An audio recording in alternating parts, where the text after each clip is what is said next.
Bitcoin is possibly going to be kind of banned in the next years, or very strictly controlled? In some places. In some places. Yes. So, for instance, one of these places would be China. Unlikely, but yes. Because they are really having some kind of problem with many people converting their money Bitcoin, right? And the mining facility, I think 70% of the mining facility are in China. So do you think they are going to try to control the mining facility, or what could possibly happen? That's a great question. So do I think mining will be controlled in China, or do I think that Bitcoin might be banned in China? I think it's extremely unlikely that Bitcoin would be banned in China. Just because every time there's a little blip in the yuan, we see like $500 million to $1 billion flow into Bitcoin, doesn't mean that that's a large amount of money.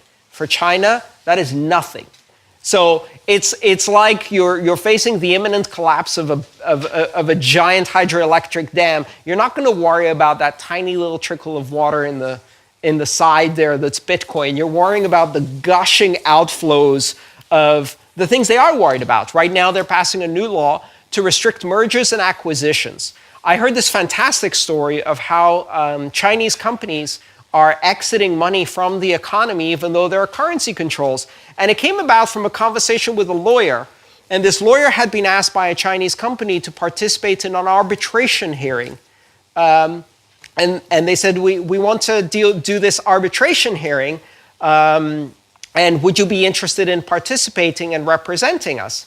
And they said, yes, okay, who's the other party? Well, the other party doesn't exist yet. We would like you to create the other party.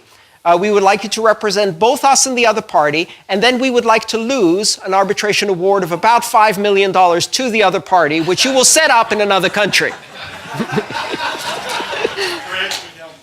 When the need is great, it becomes the mother of innovation, right? Legal innovation, corruption innovation, et cetera, et cetera.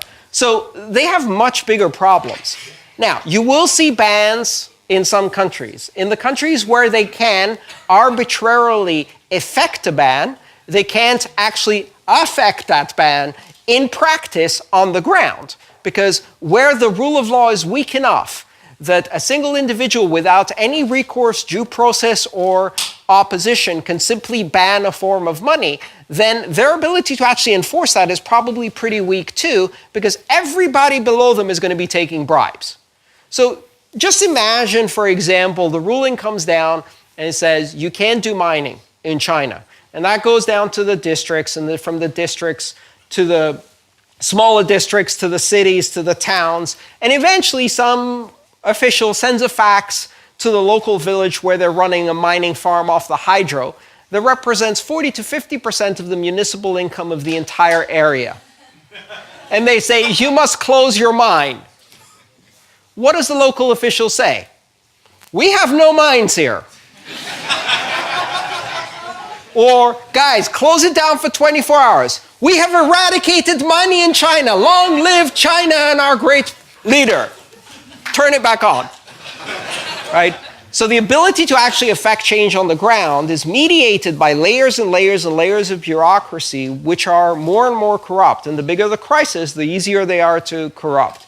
You got to realize that these mines are quite decentralized within China, and in many cases, they provide a stream of corrupt money throughout every official in the area. The police works for them, the mayor works for them, the electricity company works for them. Now the electricity companies are the ones who are mining. Good luck shutting that down.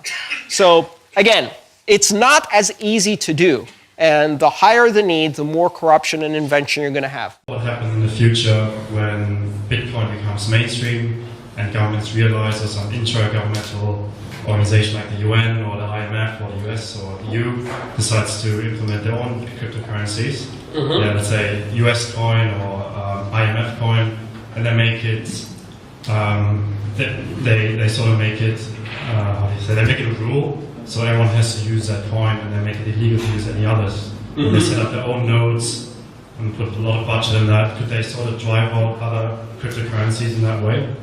No, they're going to turn a lot of people into criminals. Yeah. Because a lot of people will then ignore that rule and break that rule. And you have to worry. Like, if your government is setting up a system they're not willing to use that system to compete on an equal basis on its merits, but instead have to pass a law that forces you to use that system and makes it illegal to use the competing system of open market economics. What the hell kind of government did you just elect? Like, at that point, you're beginning to wonder, what kind of government is this? Let's go through the words. Democracy, no.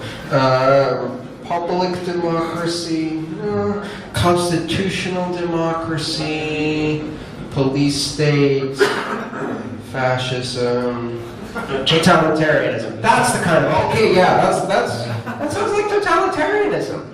I never signed up for that. Great. So, you know, if your government starts doing crazy, like, the question is, can governments do crazy things that violate the rights of billions of people? Sure they can. They do it every day.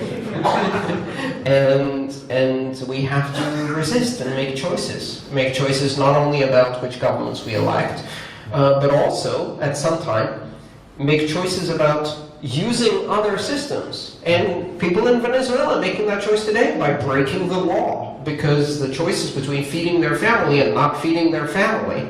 At that point, whether you've broken the law is a small issue, right?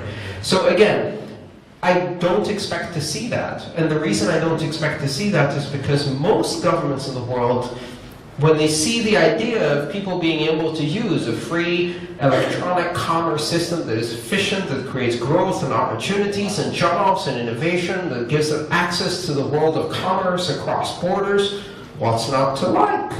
I mean, that's something you should encourage. And if your government does not encourage that, and does not believe in those ideals, that people should be free to associate and free to express and free to make choices, then your government is not free. Which is a much bigger problem than Bitcoin at that point. You know, I would be less worried about their power over cryptocurrencies than by the fact that they have all the guns.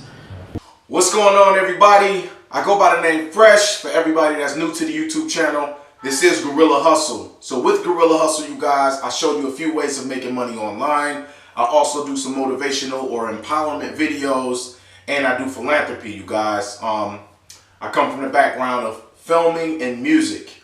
So this is another part of Guerrilla Hustle, you guys, showing you guys ways of making money online. Make sure you guys watch this video, and at the end, I want you guys to make sure you go beneath this video, okay?